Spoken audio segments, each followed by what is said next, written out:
redundant. And I thought, right, well, I'll take a bit of time out over Christmas, and then January I'll get a new job. And I got the London Evening Standard newspaper early in January, opened it up to the back pages to look for a new job. And there was a job advertised as PA to the team principal of a brand new Formula One team that was being set up called British American Racing. Yeah. And of course, having been like the uber fan, I had read all about this in Autosport magazine, and I knew who was involved. And so I just thought, right, that's it. I've got to get this job. So I applied, and thankfully got the job. And that was my way into motorsport. But it was, definitely a circuitous route.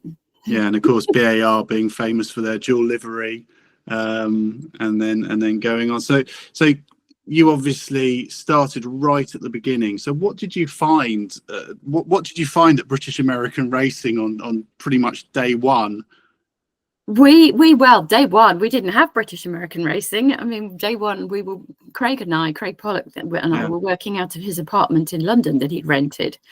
So my first sort of 8, 9, 10 months of working in the team was really in a very nice apartment in St James's, with Craig in one room and quite often Jacques Villeneuve in the other room, and me in kind of the dining room on my computer, as we set up the team. And it was quite an incredible time, really, because Adrian Reynard would pop in periodically, and Ken Tyrrell, who we bought the team from, would pop in with Harvey Postlethwaite.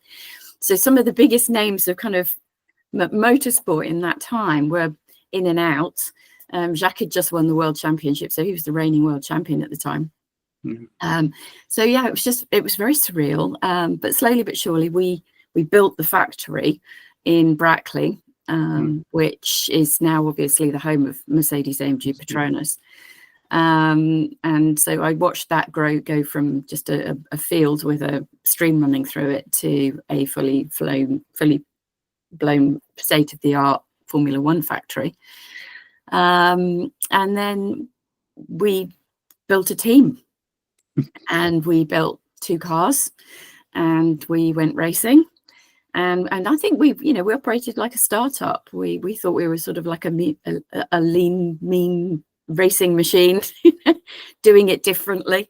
And I think what we realized very quickly was that we probably had all the gear and no idea. It was very much. It was a humbling first season, wasn't it? With, absolutely. Lots of backing and unfortunately no points. Out of the 16 races that first season, Jacques' car broke down in 11 of them. Absolutely. So it was a baptism by fire, but we learnt a lot in those few seasons, those first few seasons.